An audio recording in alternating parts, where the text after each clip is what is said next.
League leaders Queen's Park Rangers had a trip across London to meet Crystal Palace. With just one win in 8, the Eagles were desperate to get their season up and running and put one over their former manager Neil Warnock. Your commentator is Martin Fisher. Davids, blocked by Derry, but that's awkward for the Queen's Park Rangers defence. And a chance against the post, it's still in there.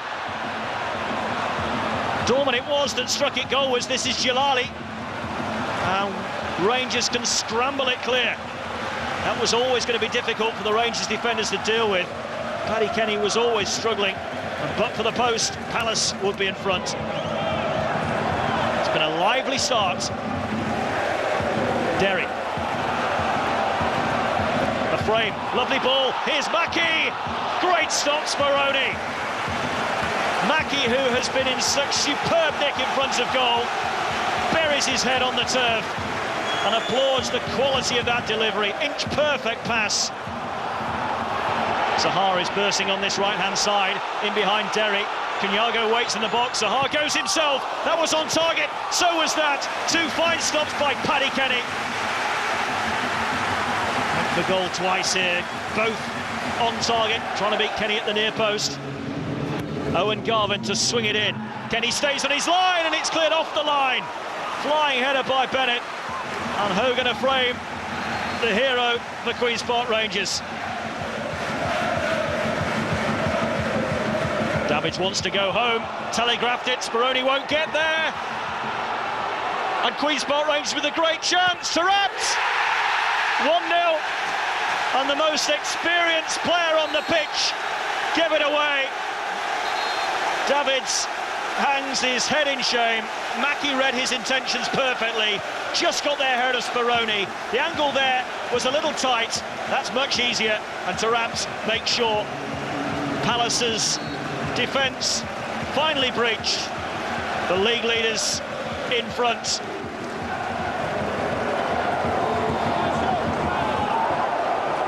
Garvin.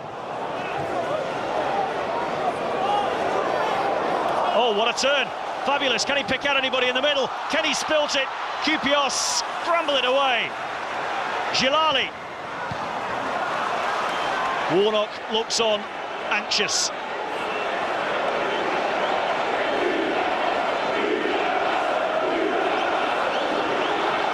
Andrew. Cadogan. He's done well. Fires in the cross, and there's the goal! Crystal Palace have equalised! Kieran Cunningham with it! 2 minutes from time. The team that can't score have scored against the team that don't concede. Legion Wood wants it. Wants somebody left. Smith is that man. In goes the cross. Up goes Speroni. He's lost it! QPR have found a winning goal. Heider Helgeson. That is what champions are made of. Speroni is furious, but it's not going to be chalked off. Heider Helgeson bravely gets his head in there.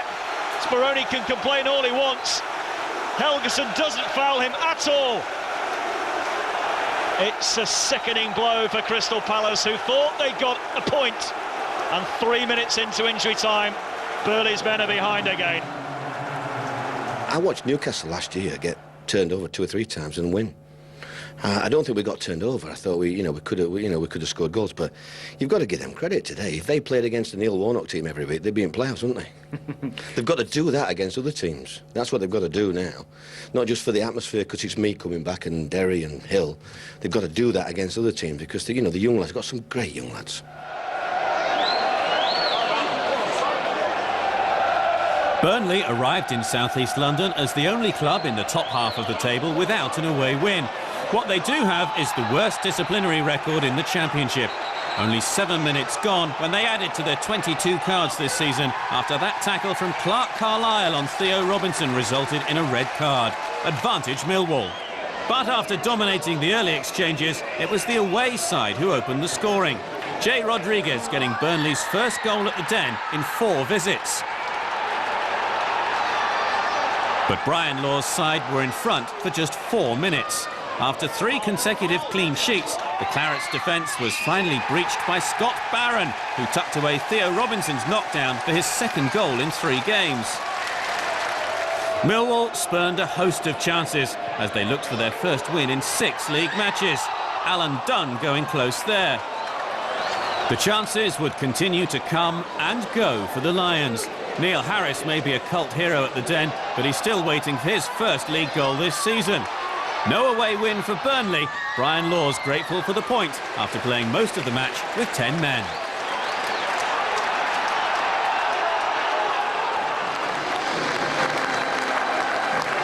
Doncaster were defending an unbeaten home league record as they welcomed Nottingham Forest, and the omens for continuing that run look good. Forest had never scored a goal at the Keepmoat Stadium before, but all that changed inside half an hour. Dexter Blackstock finding room in the most crowded of penalty areas to poke home his 4th of the season. But Donny were deservedly level just 5 minutes later. John Oster's free kick met by the head of Adam Lockwood. He doesn't score many. This is his first goal since August 2009. James Hayter nearly won it late on, but Lee Camp ensured Forest's unbeaten run was stretched to 9 matches.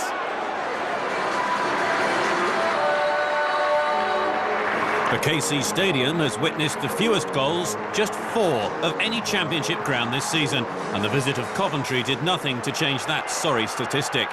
It wasn't for the want of trying, though. Jimmy Bullard tried his luck in the first half, and he wasn't too far away from claiming his first goal of the season. Coventry's best chance fell to Aaron Gunnarsson, but he couldn't beat Matt Duke. Coventry, the only team to have scored in each of their championship games up till now, had met their match. 0-0.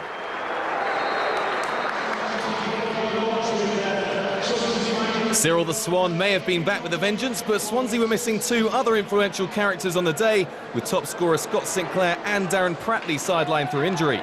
Without them, they lacked a cutting edge. Scott Dobie produced the home side's one piece of inspiration in the first half, but Stephen Bywater saved smartly. Brendan Rodgers' side were looking for their 5th successive home league win, but when substitute Craig Beattie skied Nathan Dyer's excellent cross, with it went the only 100% home record in the Championship.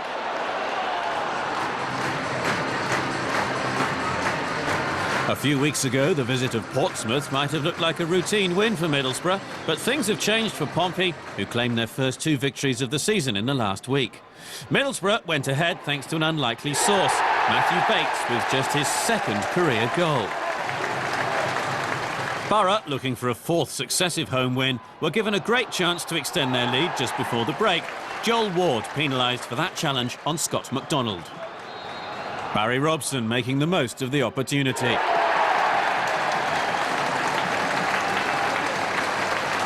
Everything was going well for Gordon Strachan's team, but Portsmouth have clearly rediscovered their confidence. Liam Lawrence has impressed since signing on loan from Stoke. He sent in that cross on the hour, and David Nugent was the grateful recipient. 2-1 and game on. And Portsmouth were given further encouragement with just 5 minutes to play. Barry Robson had made a challenge on Aaron McQuainer, which our cameraman didn't see, but the officials did. Robson saw red, and a penalty for Portsmouth. Lawrence had scored 3 in his last 3 for Pompey. His 4th for the club earned them a hard-fought point. Gordon Strachan called it a self-inflicted wound. The right result, according to Steve Cottrell. We thought we played very, very well. And to be 2-0 down in a game we felt as though we were dominating, then it was a bit of a bitter pill. But to be fair, you know, they've shown some good character they probably couldn't have shown 6 weeks ago because they weren't quite fit enough. So wins for the top 4 mean they hold on to their positions. Ipswich move up 3 places to 5th after they beat Leeds. Leicester's win against Scunthorpe sees them rise off the bottom. Defeat for Bristol City consigns them to that dreaded position.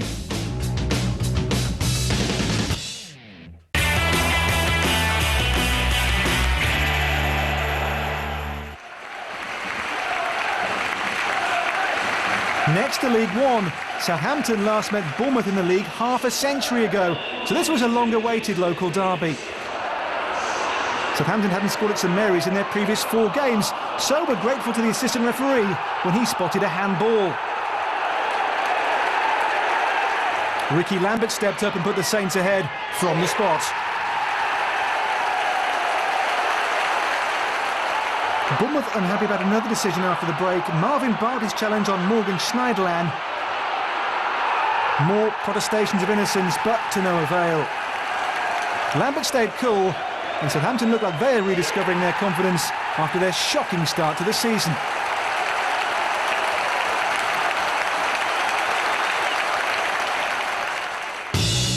Defeat for Bournemouth means they drop a place to third. Peterborough beat Carlisle to go up to second. Brighton drew and stay top of League One. Southampton rise 2 places to 15th. Brentford's win in their London derby with Charlton lifts them off the bottom. Walsall take their place.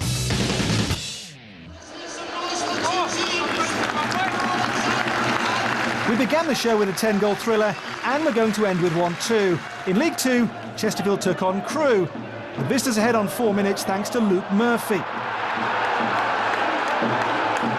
2 minutes later, 2-0. Lee Bell's perfectly weighted free kick had the Alex cruising. Chesterfield was stunned. Their perfect home record was being ripped to pieces as Crewe stormed further ahead. Byron Moore for 3-0 with just 16 minutes on the clock. But the shell-shocked Spyrites hit back. Jack Lester raising hopes of a comeback with his second of the season from Dean Morgan's cross. But Crewe were on the rampage soon after as Dario Grani's men capped off a sensational first-half display when Sean Miller rounded Tommy Lee.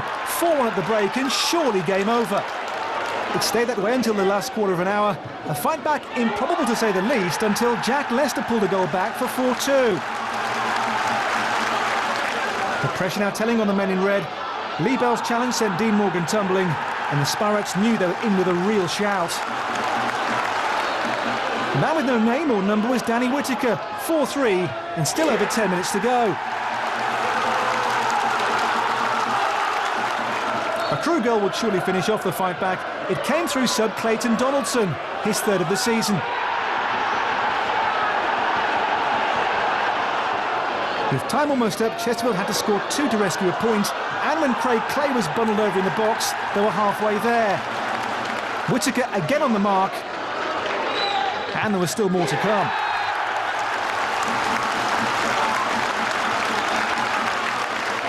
In stoppage time, this breathtaking bonanza finally reached its conclusion as the Spyrites completed a stunning comeback. 18-year-old Clay smashed home his first professional goal, an afternoon many will never forget. That draw keeps Chesterfield in second. Top of the league, Port Vale were beaten by Oxford. Accrington beat Gillingham 7-4 in another high-scoring game. Bradford lost at home to Morecambe, while Barnet beat Hereford in the weekend that many of the League Two strugglers faced each other. Our goal of the week comes from that other League Two classic, a fine solo goal scored by Gillingham's Cody MacDonald. Not enough to prevent his team losing 7-4 though to Accrington. There's no show next week as the Championship takes a week off because of the international fixtures. Join us in a fortnight though for the best of the action from the Football League. Until then, it's goodbye.